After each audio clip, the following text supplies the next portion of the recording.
What's going on YouTube? So this is gonna be my first video. I've been posting stuff on like YouTube Shorts, TikTok, Instagram, but this is gonna be like my first YouTube video. All I'm gonna be doing is basically just reacting to videos. And so yeah, let's get straight into it. The first video we're gonna react to on my channel is gonna be the teen who hacked the Pentagon. So July 21st, 1999, Huntsville, Alabama. A NASA engineer stares at his monitor when lines of code start vanishing. Someone's inside their network right now. The screen shows files disappearing. Life support systems for the International Space Station.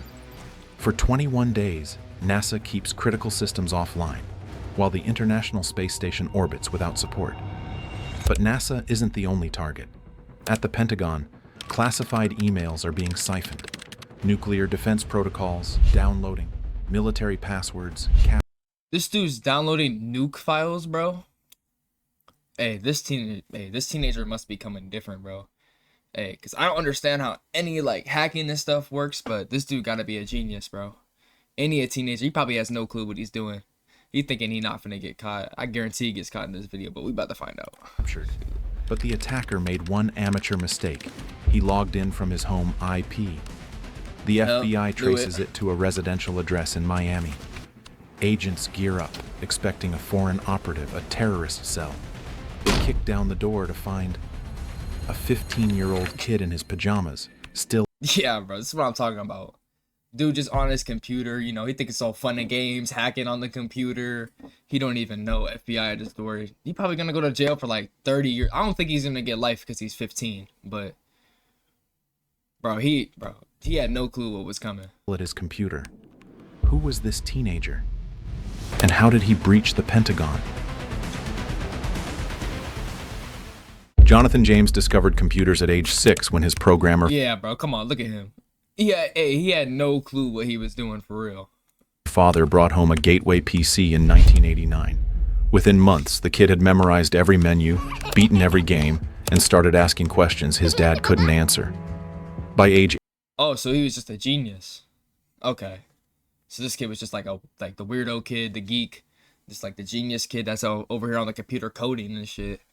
8, Jonathan cracked his first password, the parental controls meant to limit his screen time. His father found him at 3 a.m., eyes bloodshot, fingers flying across the keyboard. The punishment? He got the computer confiscated for 2 weeks.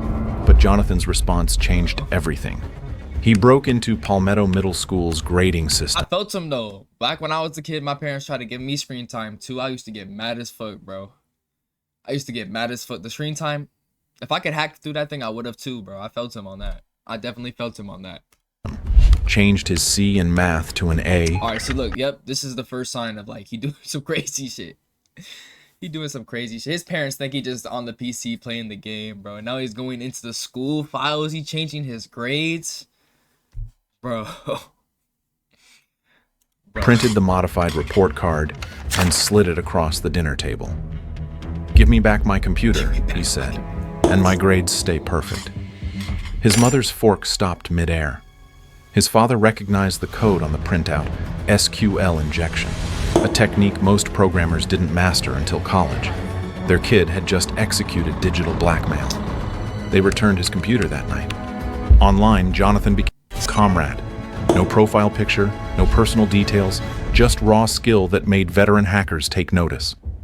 In IRC channels like Hack the Planet and 2600, he absorbed techniques that textbooks wouldn't teach for another decade. Buffer overflows, packet sniffing, port scanning. One mentor handled most hate. This is just seeming to me like dude is just a genius. He's way ahead of his time. Taught him the cardinal rule. Never hit the same target twice. Always escalate. Jonathan took notes in a spiral notebook he kept locked in his desk drawer, notes that would later become evidence. His first real target came in February 1999.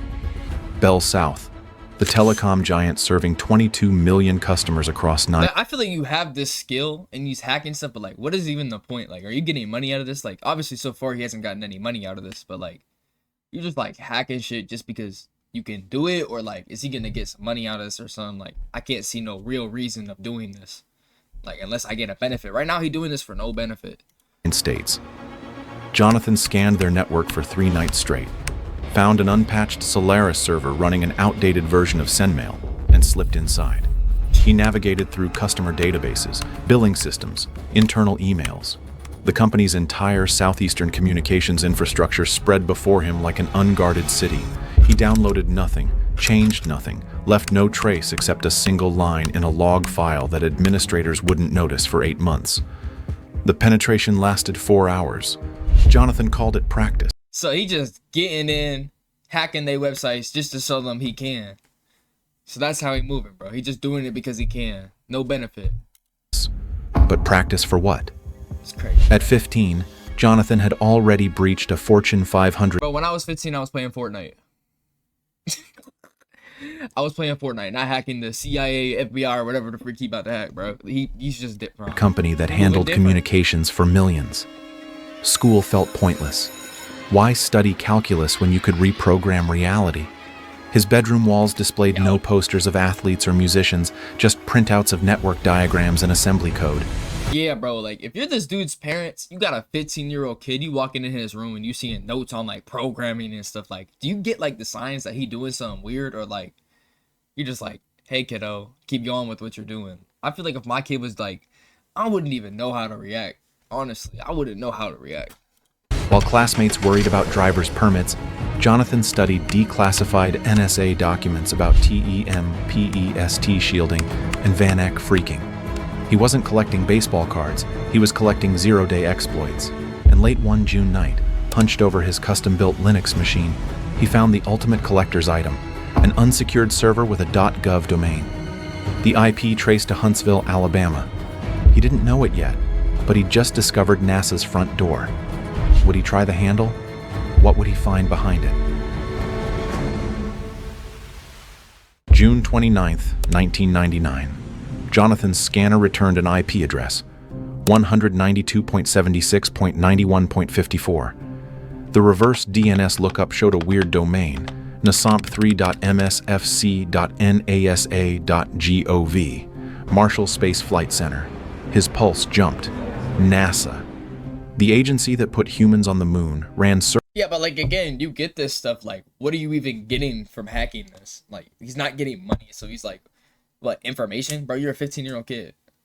What are you gonna do with that information you get inside of NASA? Like, servers with telnet find out aliens are real? Like, ports wide open and root passwords set to password 123. Jonathan couldn't believe it. He ran the scan 3 more times to be sure. Same result. NASA's security was weaker than his high school's. He crafted his entry carefully. First, a simple buffer overflow in the BIND DNS service gave him user-level access. From there, he escalated privileges using a local kernel exploit published just weeks earlier. Within 17 minutes, he owned root, the admin access, on 13 interconnected machines. No alarms triggered, no administrators noticed. NASA's own documentation, which he found on the compromised servers, showed these systems managed Environmental Control and Life Support Systems, ECLSS, for the International Space Station. The code controlled oxygen generation, carbon dioxide. bro, I'm a grown-ass man. I have no clue what he's talking about. And this dude's 15, like, dousing into all this weird shit. Like, bro, like, what are you gaining from this? Like, this dude, that's his hobby. Like hacking stuff. Like, bro, he's not gaining anything from this besides hacker rank. He's just getting ranked from hackers. That's it. He's just getting ranked from hackers. Side removal, water recovery, temperature regulation, everything keeping astronauts alive in the vacuum of space. Jonathan initiated the download at 11:43 p.m. His 56K modem pulled data at 5.2 kilobytes per second. The ECLSS source code comprised 3,471 files totaling 38 megabytes. At this speed, 2 hours minimum. He watched the progress bar creep forward, each percentage point representing code that NASA valued at $50,000. Okay, finally. This wasn't some corporate database or phone records. This was the software. I dare you to let me build you a completely free e-commerce store. Software barrier between astronauts and death. By 1:52 a.m., transfer complete. Jonathan had the entire ECLSS codebase on his hard drive. NASA's intrusion detection system finally noticed anomalies on July 7th, 8 days after Jonathan's infiltration. System Administrator James McCarthy spotted processes consuming unusual CPU cycles on the Mars Pathfinder support server. He traced the intrusion back through audit logs. Someone had installed a rootkit, created backdoor accounts, and exfiltrated data. McCarthy made the call that would cost NASA 3 weeks of downtime. Shut everything down. Now. Engineers disconnected 43 servers from the network. Okay. Mission. So see, this is where he's causing problems. Like he took stuff from NASA, and now like they're shutting down NASA. Like that's a big problem. NASA's like funding a whole bunch of experiments for science and like everything, and he just like this 15-year-old could just shut all that shit down for like weeks. Critical Yeah, ISS operations You're getting caught, buddy. I don't know why you thought you would get away with this. moved to backup systems running on isolated machines. Every line of code required verification, 3.2 million lines across multiple systems. The International Space Station, orbiting at 17,500 miles per hour with 6 astronauts aboard, operated on emergency protocols while NASA searched for contamination. By the way, subscribe if you want to see more incredible true stories of teenage prodigies who outsmarted billion-dollar organizations. Because Jonathan's NASA hack was just the opening act. Meanwhile, Jonathan studied his prize. The ECLSS code revealed NASA's approach to fault tolerance, redundancy patterns, sensor calibration algorithms. But something bothered him. The code quality was terrible. Deprecated functions, hard-coded What does that values, mean, bro? comments in 3 different languages. NASA's million-dollar software looked like a college group project. "This is crap," he posted on IRC. "My Linux kernel has better..." You get hacked for weeks. You just see on a random post saying this shit ass. Your $1 million corporation got hacked. Dude posted online, like the NASA CEO's just looking at it. They're trying to find this dude. He over here posting this shit ass. error handling. Another hacker responded, "If NASA is this weak, imagine the Pentagon." Yeah. Oh, Jonathan's shit. fingers hovered over He's sending shots. Oh shit. Hey, bro. his keyboard. The Pentagon, the Defense Threat Reduction Agency, nuclear weapons, biological Yeah, warfare, he tripping with that. chemical defense. He tripping with that. NASA had They're like, listen, you telling me he could hack into this shit and just like launch a nuke off to like go hit another country, like any country he wanted to? See, look, that's a big problem. Imagine bro hacks into this and like sends a nuke to Russia, starts World War III, all because of a 15-year-old. That, bro. been embarrassingly Government, tighten up your nuclear security. easy. How much harder could the military be? What classified systems could a 15-year-old access from his bedroom? August 14th, 1999. The Defense Threat Reduction Agency ran 847 servers across 17 locations. Jonathan started with their Dulles, Virginia facility, DTRA's main data hub connecting Fort Belvoir, Kirtland Air Force Base, and the Pentagon itself. The router, a Cisco 7206 VXR, still ran iOS version 11.1, 3 years out of date with 14 known vulnerabilities. Jonathan exploited a flaw Cisco had patched in 1997 that DTRA never bothered updating. One crafted packet later, he had enabled mode access. The Pentagon's nuclear defense network opened like a cheap padlock. But Jonathan wanted more than access. He wanted intelligence.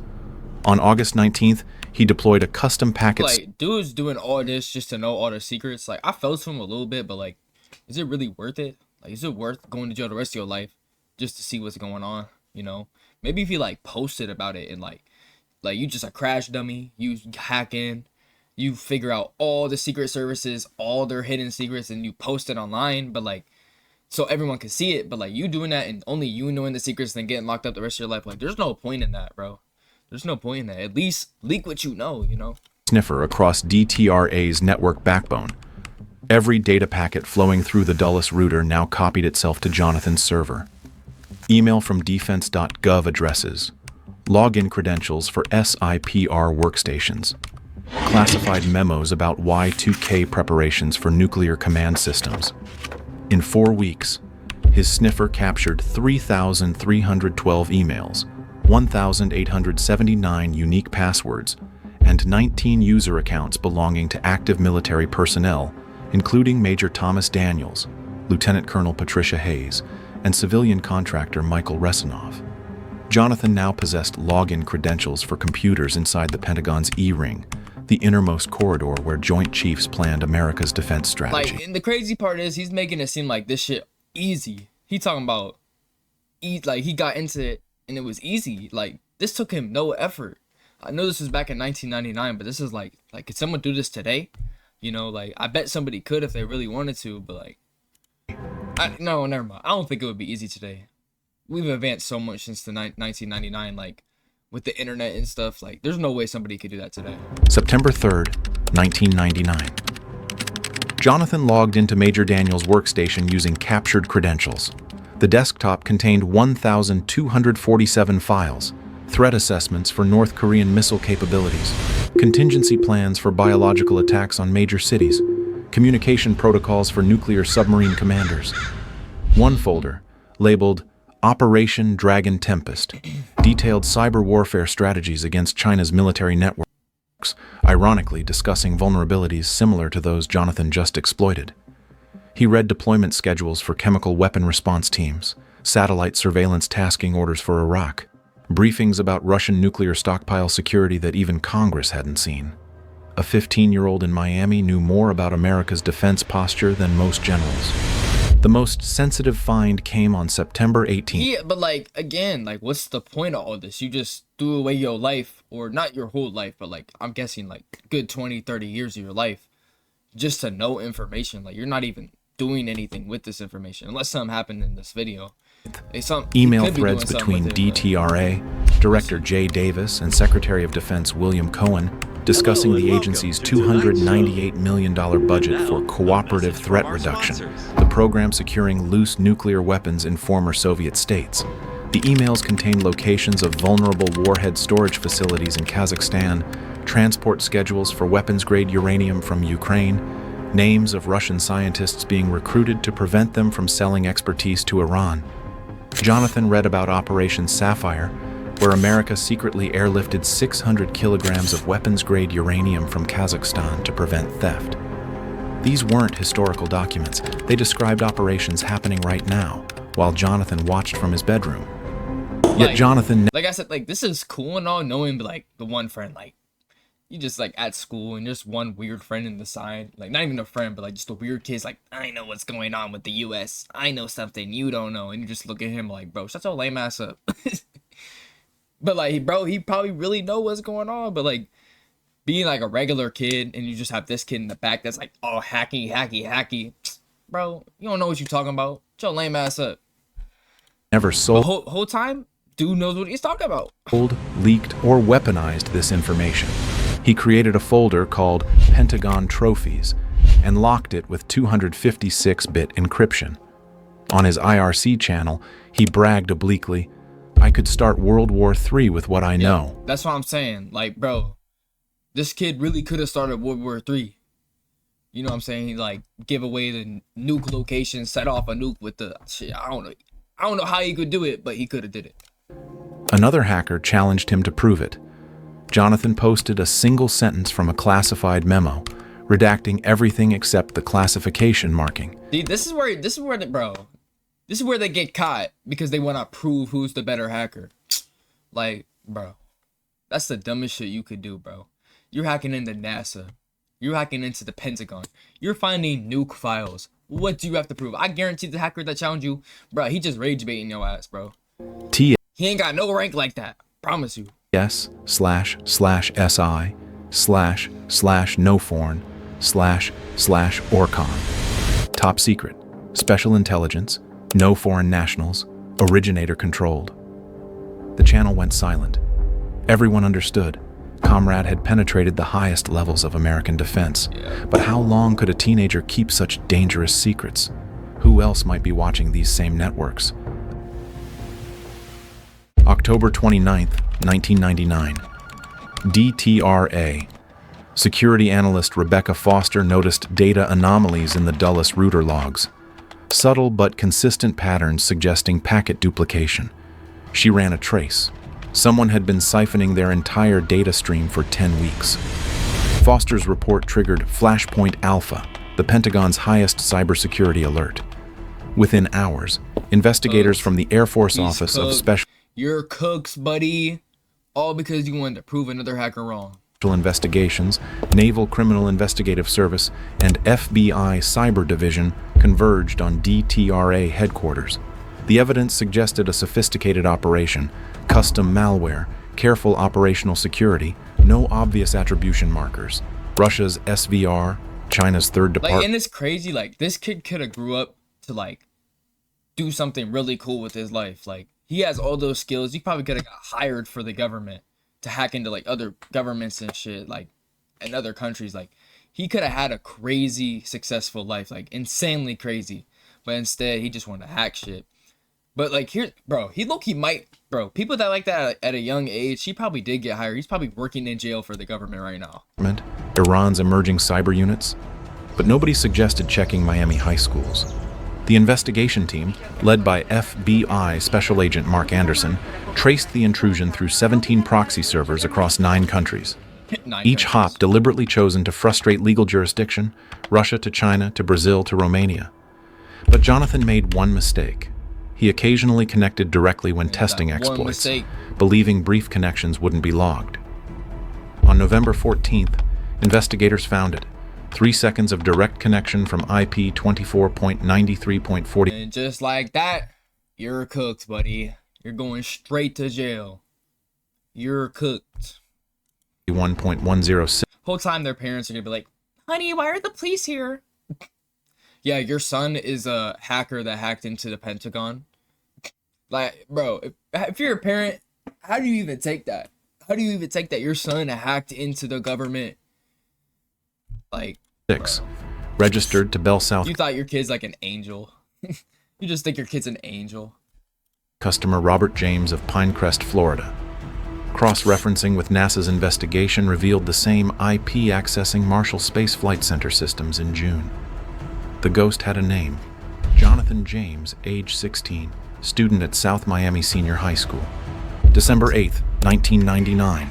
The FBI placed Jonathan under surveillance. Agents watched him bike to school, eat lunch alone in the cafeteria, return home. That's what I'm saying. Eating alone at lunch by yourself in the cafeteria. That's what I'm saying. This dude probably walking up to people I know what's going on in the government, and just laughing about it. He's like, I could set off a nuke right now if I wanted to. And he's just giggling about it. Little do he know, he's telling the truth. And he's probably getting hella bullied. Cause bro, come on. Some lame odd dude looks at me talking about, I can start World War III. I'm like, bro, shut up, bro. You're lying. By 3:15 p.m. every day, they monitored his internet traffic, now mostly gaming and homework research, as if sensing the investigation closing in. Agents interviewed his teachers, who described a brilliant but withdrawn student. His IQ tested at 159, perfect score. Hey, that's for a 16-year-old 150. Hey, he got it. He got it. In computer science. We have got to the point where literally anybody can build a fully working app without knowing how to code. This is basic science, but failing English and history from absence. One teacher, Ms. Rodriguez, mentioned Jonathan once fixed the school's entire network during lunch break after administrators locked themselves out. He did in 20 minutes what our IT contractor couldn't do in 2 days, she said. The FBI realized they weren't chasing a criminal mastermind or foreign operative. They were pursuing a gifted child who treated national security like a video game.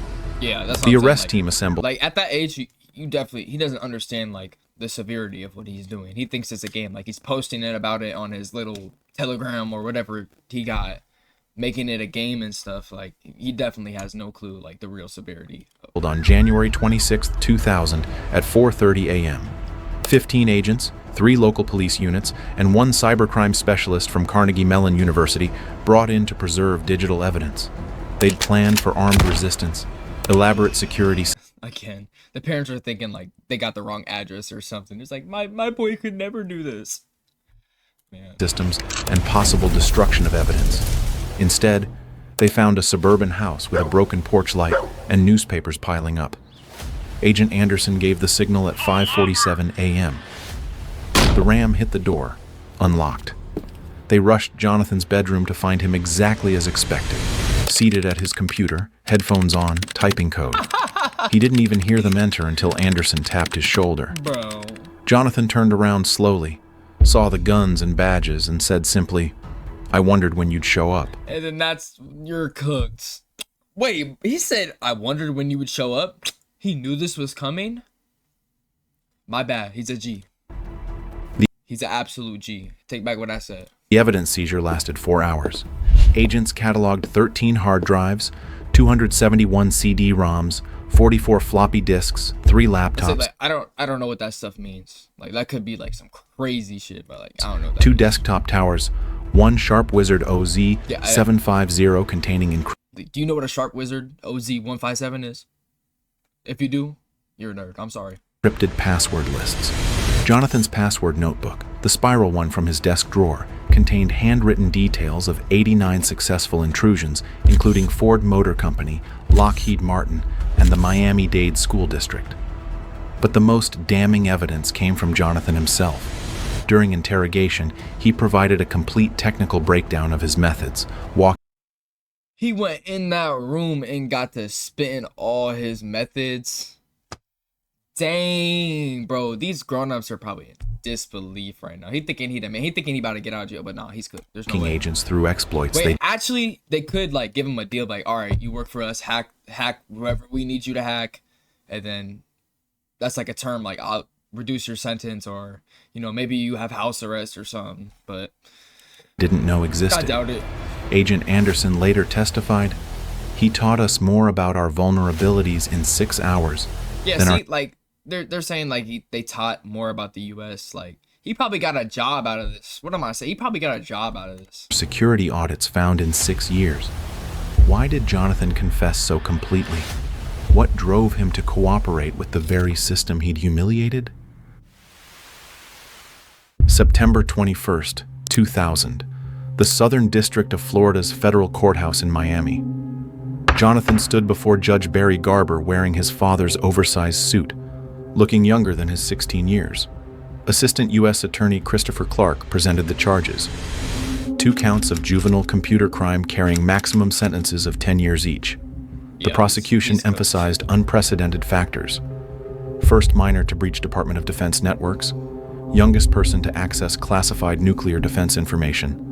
Total damages exceeding one. Yeah, like, you hear that, it's like, the government, you can't afford to, like, keep him locked and not use his knowledge. Like, I feel like he's definitely gonna get a job out of this. $1.7 million. But Clark also noted Jonathan's cooperation. Youngest person to access classified nuclear defense information.